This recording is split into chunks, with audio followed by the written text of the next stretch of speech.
Happy 2024, or whenever you may be watching this. It might still be 2023 or it might be 2026. I don't know. It's YouTube. You can watch this whenever you want. Anyways, I decided I was going to make a video about some habits that you can develop as a songwriter or producer. These are some things that have worked for me that I've applied to my own life that I'd argue have made me a better producer. So without further ado, let's get into it.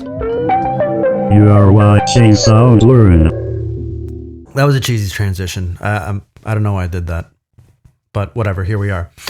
The first one is you're gonna feel attacked. Stop listening to your demos on repeat. Every producer I know is guilty of this one, including myself. The problem with demos is that they are not done. So oftentimes I find myself listening for the things that make it not done. So I start focusing on errors.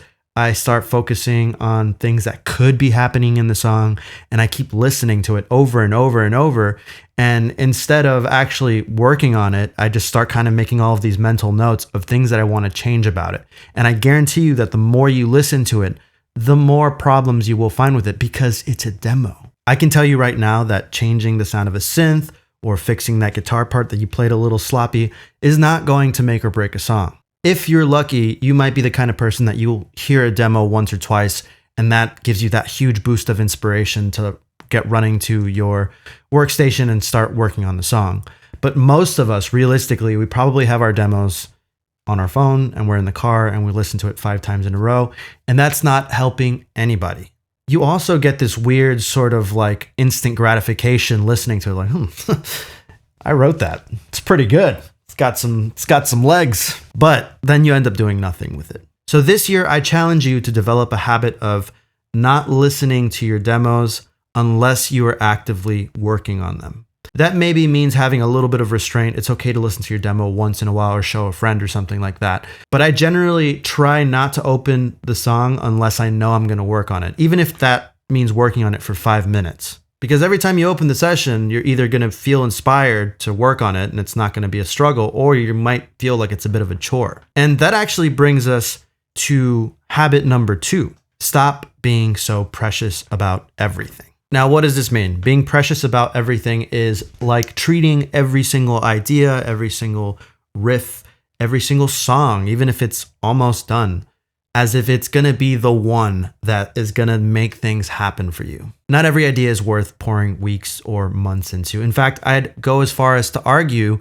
that if you're pouring that much time into any particular idea, it might not be as great as you think it is. Some of the best songs I've written and some of the best songs I've seen written were written in 1 or 2 sessions. Amount of time spent on something does not equal quality. If you find yourself opening up a song multiple times and you keep hitting a wall each time you open it up, it might be a good idea to light a little candle and lay that idea to rest. I promise that when the time is right, that idea will still be there and you can bring it into another song or finally be at the point in your life where it makes sense to finish it.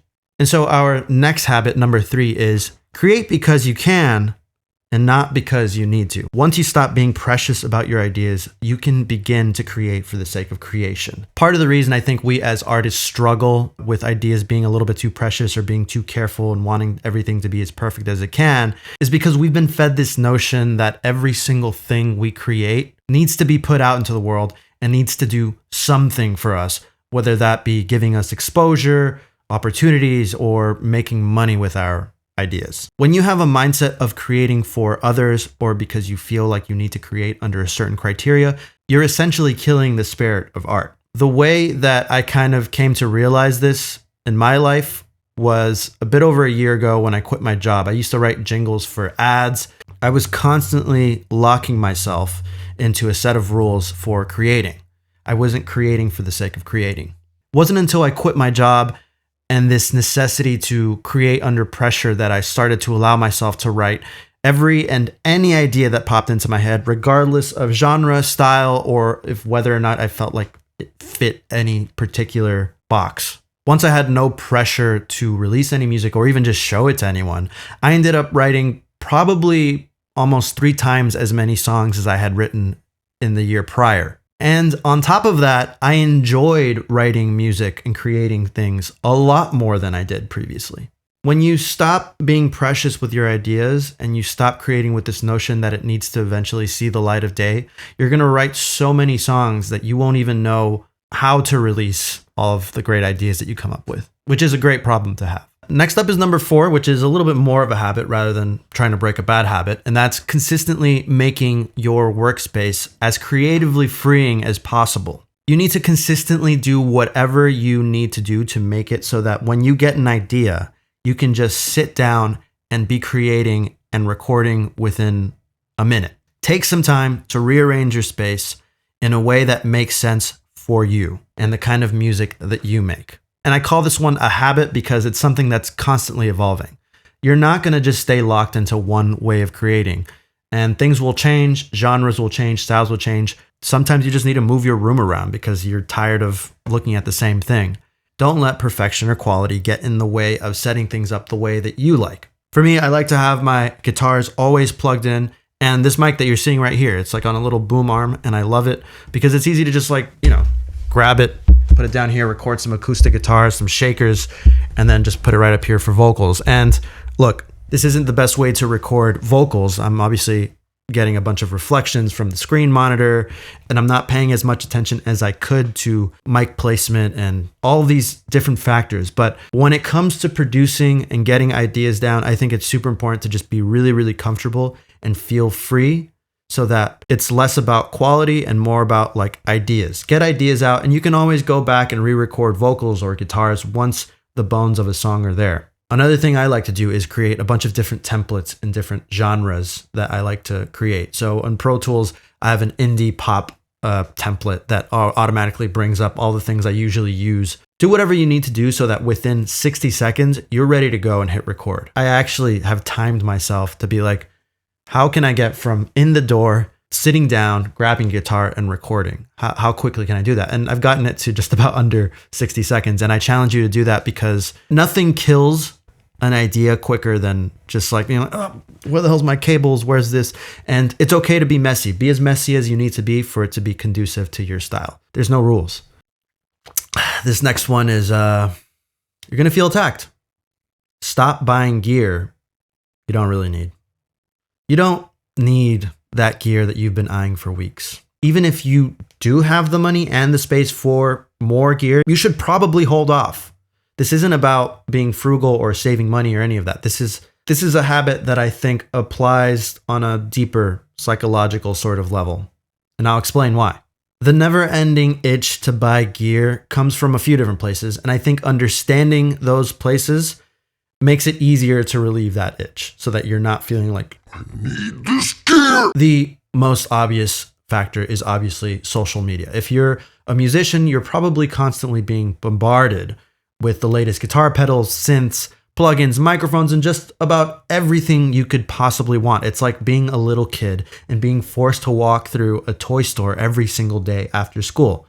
At some point, you're going to cave and you're going to want to scratch that itch. The other, maybe less obvious psychological trigger when it comes to gear is this subconscious idea that it'll help inspire your next song or magically be the glue that makes that one track you've spent way too much time on come together.